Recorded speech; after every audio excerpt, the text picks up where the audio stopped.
राधे राधे दोस्तों। आज की पहली कहानी। एक गरीब किसान के खेत में उगा पौधा। एक गरीब किसान के खेत में बिन बोए लौकी का पौधा उग गया। जब वह बड़ा हुआ तो उसमें 3 लौकी लगे। उसने सोचा, इन लौकी को बाजार में बेचकर घर के लिए कुछ सामान ले आऊँगा।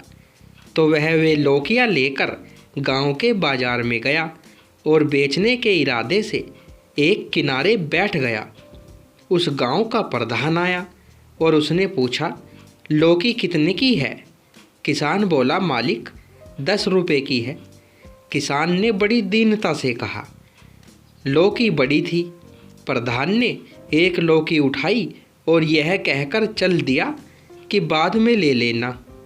इस प्रकार थाने से हवलदार आया और वह भी दूसरी लौकी लेकर चलता बना। किसान बेचारा पछताकर रह गया। अब एक लौकी बची थी। ईश्वर से प्रार्थना कर रहा था कि ये तो बिक ही जाए, ताकि कुछ और नहीं तो बच्चों के लिए कुछ खाने का सामान ही ले जाऊंगा।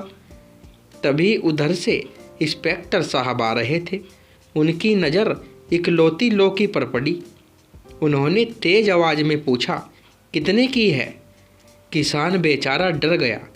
उसने सोचा, अब यह लौकी भी गई।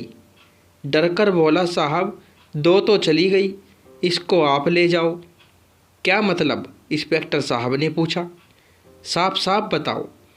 किसान पहले घबराया, फिर डरते डरते सारी बात बता दी कि क्या हुआ था। इंस्पेक्टर साहब हंसे। वो किसान को लेकर प्रधान के घर पहुँचे। प्रधान जी बैठे हुए मूँछों पर ताव दे रहे थे और पास में उनकी पत्नी बैठी लौकी छील रही थी। इंस्पेक्टर साहब ने पूछा, लौकी कहाँ से लाए? प्रधान जी चारपाई से उठकर खड़े हो गए और बोले, बाजार से खरीद कर लाया हूँ। इंस्पेक्टर साहब ने पूछा, कितने की? प्रधान जी चुप रहे। नज़र किसान की तरफ गई। इंस्पेक्टर साहब समझ गए और उन्होंने कहा, चुपचाप किसान को 1000 रुपये दो, वरना चोरी के इल्ज़ाम में बंद कर दूंगा। काफ़ी टाल मटोल हुई, पर दरोगा जी अपनी बात पर अड़े रहे और किसान को 1000 रुपये दिलाकर ही माने। फिर किसान को लेकर थाने पहुँचे। सभी सिपाहियों और हवलदारों को किसान के सामने खड़ा कर दिया और पूछा, इनमें से कौन है? किसान ने एक हवलदार की तरफ डरते डरते उंगली उठा दी। दरोगा साहब गुस्से से बोले, शर्म नहीं आती तुम्हें? वर्दी की इज्जत नीलाम करते हो। सरकार तुम्हें पगार देती है, बेचारा किसान कहाँ से लेकर आएगा? चलो चुपचाप किसान को 1000 रुपये निकाल कर दो। हवलदार को भी जेब ढीली करनी पड़ी। अब तक किसान बहुत डर गया था। सोच रहा था, दरोगा जी अब ये सारा रुपया उससे छीन लेंगे। किसान वहाँ से जाने के लिए खड़ा हुआ। तभी दरोगा ने तेज आवाज़ में कहा, कहाँ जाता है? अभी तीसरी लौकी की कीमत कहाँ मिली? उन्होंने जेब से पर्स निकाला और 1000 रुपये उसमें से निकालकर किसान को देते हुए बोले, अब जाओ और आगे से तेरे साथ कोई नाइंसाफ़ी करे तो मेरे पास चले आना। बेचारा किसान दरोगा को बहुत सारी दुआएं देता हुआ घर लौट आया, लेकिन सोचता रहा, ये किस ज़माने का दरोगा है। भगवान इस दरोगा की खूब तरक्की करे, ये जीवन में खूब आगे बढ़े। अगली कहानी नंबर 2। गरीब और अमीर आदमी। एक गरीब मोची, एक धनी साहूकार, दोनों पड़ोसी थे। मोची के घर में ही जूते चप्पल सीने की छोटी सी दुकान थी।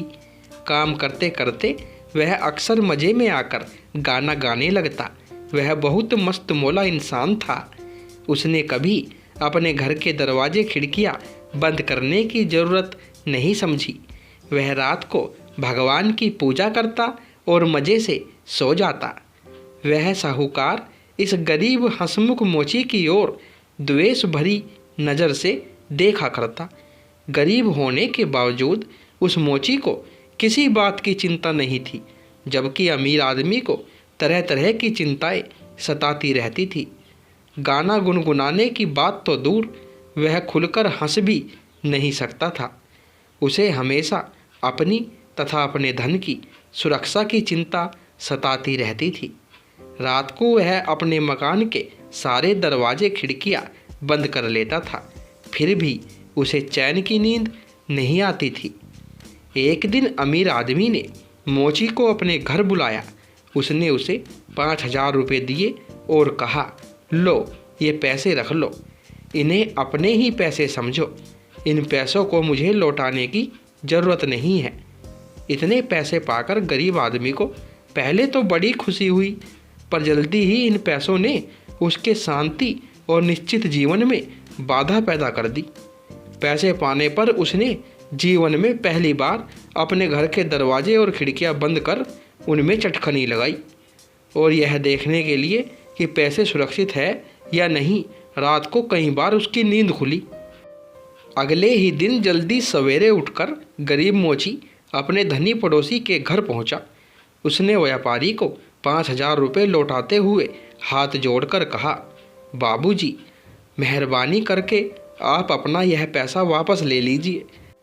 इस पैसों ने तो मेरी रात की नींद हराम कर दी है।